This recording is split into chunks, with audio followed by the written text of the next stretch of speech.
Okay, this time I don't care what happens. I have 13%. This I have to get out. Every time I get halfway through or 2/3 of the way through this speech, something happens. I just want to let y'all know that my name is Trishawna Dandridge. I'm the mother of Shawn Fortune, a loving 21-year-old bright young man who tragically died at the Pittsburgh Job Corps Center only after being there for less than 2 days. Only less than 2 days. And I'm here to ask, how is it that after all the news stories of drug overdoses, murders, unlivable conditions, and abuse inside these Job Corps centers, that these centers are still open? How are they still receiving federal funding when no one can be held accountable when deaths happen on their premises? How are they repeatedly shut down in the media only to be back up running or weeks or months later like nothing ever happened? Like, I couldn't stop thinking about it. It's so many ways to skin a cat. So I started to ask questions.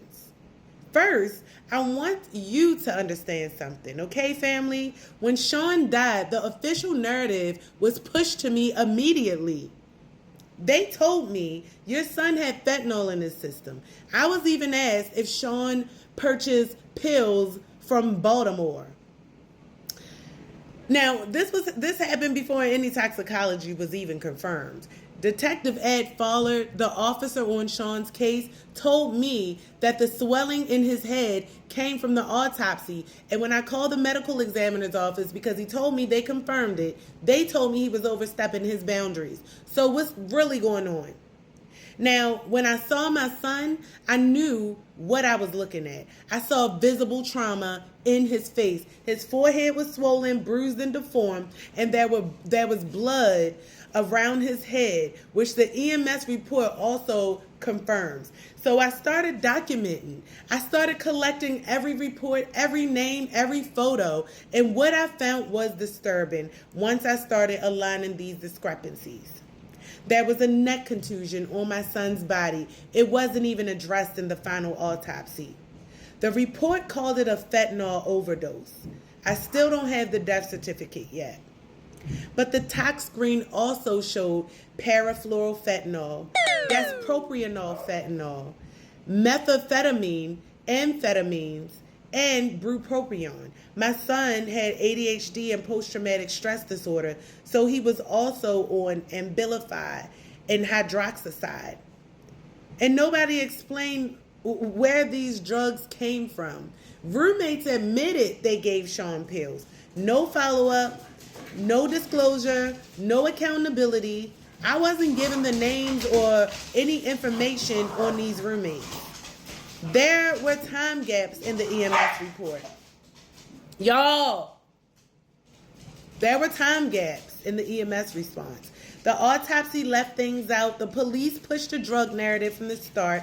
So I thought, maybe there's a reason why people keep dying at Job Corps, and the stories always get swept under the rug. And maybe there's something people are getting out of it. So I asked ChatGPT, and I paid for Plus this time, baby. Okay, when I do this research, $20 goes into it. It's an investment. So I asked, what happens when someone dies inside of a federally funded institution? Who profits? Who files claims? Who gets paid? Comes to find out, centers like Job Corps are protected by federal contractors and liability insurance. There are policies in place to minimize lawsuits. The Office of Job Corps itself told me that they don't have power, okay? That they're almost in the same position as I am, that I'm in as a grieving mother. So I asked again, because my mind is always asking questions right now. Then who has the power? Because someone is clearly in control of what gets released and what doesn't. And this is where it gets deep. So I need you to pull out your pens and start taking notes. I need you to understand the deeper level of this. I started looking up the people directly that was involved in my son's case. Now let me tell you what I found. Detective Ed Fowler Allegheny homicide.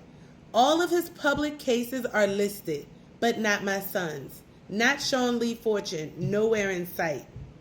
Dr. Hellman, the medical examiner who signed the autopsy. He's involved in the dozens of publicized cases, dozens of them, but not my son's. There's nowhere it says Shawn Fortune anywhere with his name. Bob Gottschalk, director of the Pittsburgh Job Court Center. At the time of Shawn's death, no statement, no accountability, no mention, no email, no call to say your son was in distress, we got to rush him to the hospital, nothing. If everything was done by the book, why is there no record of them working on my son's case? Why was his death made to disappear on paper? Then I started thinking, could someone have gotten paid to keep quiet? Isn't that how settlements work?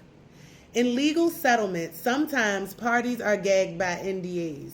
Sometimes people are told not to speak publicly. Could that be what's happening here? Or maybe these are the kinds of places where you are supposed to die. I mean, many young, vulnerable adults go there.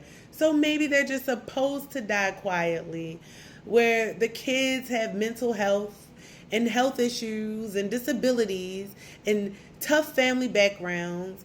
They go there and they never come back. What if it's not just Shawn? What if it's a pattern, a bigger pattern here? Because as I kept digging, I started finding other cases just like this. That's why I'm speaking out, because I need you watching this video to understand the why behind what I'm doing. This isn't drama. This is a mother trying to get basic answers. And the more I dig, the more I realize someone is hiding something. Shawn's phone is still with the detective, okay? And we talked about this a little bit yesterday. Shawn's autopsy doesn't explain key injuries. People involved in his case are public officials with clean records and zero mention of what they did or didn't do for my son. And now, someone tried to log into Shawn's Facebook account. I got the notification, I saved it, I screenshotted it, and you guys seen it in yesterday's update. When I looked at that page though, I went to his page, Shawn Fortune on Facebook. It's blank, it's wiped clean, except for one follower, his step-grandfather, Jerome. What are they trying to hide? All of this is why I'm calling for transparency. Why I'm naming names. Why I started the petition. Why I've contacted over 30 lawyers who've all rejected me so far. Why I'm considering representing myself. Because this isn't just about one young man. This is about a system, a machine that profits off of pain, trauma, silence, and most importantly, death. And if I don't speak, Shawn becomes just another statistic, another overdose in the files, another death no one will question and everyone will forget about, but not on my watch. So if this moved you, share it. Read the petition. Understand this petition. Understand what I'm trying to do and the impact that I want to make. Sign the petition. Comment, I stand with Shawn. And don't stop until these names are held accountable. Ed Follard, Allegheny homicide detective. Dre Hellman, Allegheny medical examiner. Bob Gottschalk, most importantly, director of the Pittsburgh Job Corps Center. We are not done yet. Justice for Shawn. Say his name. Expose Job Corps. No more cover-ups. Protect our youth. We're going to make change, and with your help, this will happen. Thank you very much.